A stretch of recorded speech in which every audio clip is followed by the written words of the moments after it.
बिहार में विधानसभा चुनाव से पहले आम जनता और राज्य कर्मियों के लिए नीतीश सरकार ने तोहफा, सौगात और घोषणाओं का जो पिटारा खोल दिया है।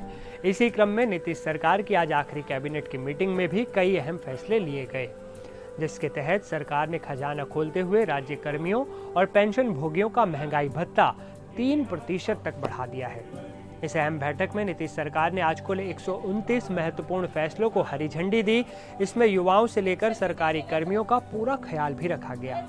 बता दें कि कुछ दिनों में ही बिहार विधानसभा चुनाव होने वाले हैं। इसके अलावा सरकार ने राज्य में पूर्व से संचालित दलित, महादलित, अल्पसंख्यक, अति पिछड़ा वर्ग और अक्षरांचल योजना के तहत काम करने वाले शिक्षा सेवक यानी तालीमी मरकज अब हर साल शिक्षण सामग्री खरीदने के लिए अधिक पैसे प्राप्त करेंगे।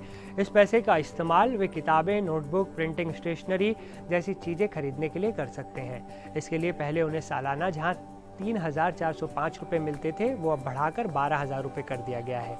इसके अलावा प्रत्येक शिक्षक सेवक को एक मुश्त 10,000 रुपये की सहायता राशि भी दी जाएगी। इस पैसे का उपयोग वे केंद्र के संचालन, डिजिटल गतिविधियों को चलाने और स्मार्टफोन खरीदने के लिए कर सकेंगे।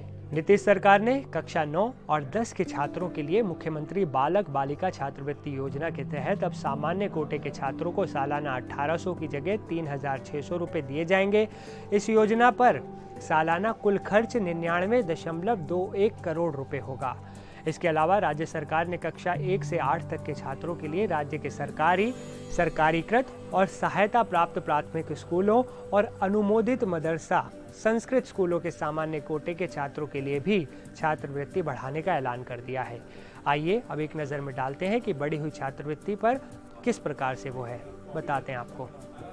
कक्षा 1 से कक्षा 4 तक 600 रुपये से बढ़ाकर 1,200 रुपये प्रति साल, कक्षा 5 से कक्षा 6 तक 1,200 से बढ़ाकर रुपया 2,400 प्रति साल, कक्षा 7 से 8 तक 1,800 से बढ़ाकर रुपया 3,600 प्रति साल। इस तरह सभी छात्रों को मिलने वाली छात्रवृत्ति अब दोगुनी कर दी गई है। नीतीश सरकार की इस योजना पर सालाना कुल 300 करोड़ रुपए का खर्च होगा। चुनाव आयोग ने तय किया है कि निर्वाचन निबंधन अधिकारी और सहायता निर्वाचक निबंधन अधिकारी को सालाना कितना मानदेय मिलेगा। इसके आधार पर उनके मानदेय, गणना प्रपत्र, बीएलओ किट और मतदाता जागरूकता कार्यक्रम के खर्च के लिए बिहार सरकार ने वित्तीय वर्ष 2025-26 में कुल 122 करोड़ रुपए का अतिरिक्त बजट बिहार आकस्मिकता निधि से उपलब्ध कराने की इजाजत दी है। ये खर्च निर्वाचन विभाग के कार्यालय व्यय में किया जाएगा। नीतीश कुमार सरकार ने डायल 112 पर काम करने वाले कर्मियों का मानदेय भी बढ़ा दिया है। इसके अलावा इमरजेंसी रिस्पांस सिस्टम प्रोजेक्ट के तहत काम करने वाले आपातकालीन वाहनों के ड्राइवर जो सेना से रिटायर हुए हैं, वो भी अब ज़्यादा वेतन पाएंगे। पहले इनका मासिक मानदेय 25,750 रुपये था, जो बढ़कर 30,000 प्रति माह कर दिया गया है। गंगा नदी की सफाई और संरक्षण के लिए पहले जो 32 अस्थायी पद बनाए गए थे, उन्हें अब वापस लिया जाएगा। इनकी जगह ज़रूरत के हिसाब से नए प्रोफेशनल्स रखने के लिए ऑनलाइन टेंडर के माध्यम से एक कंसल्टेंसी एजेंसी चुनी जाएगी। पूर्णिया में पानी की सप्लाई की भी एक बड़ी योजना है।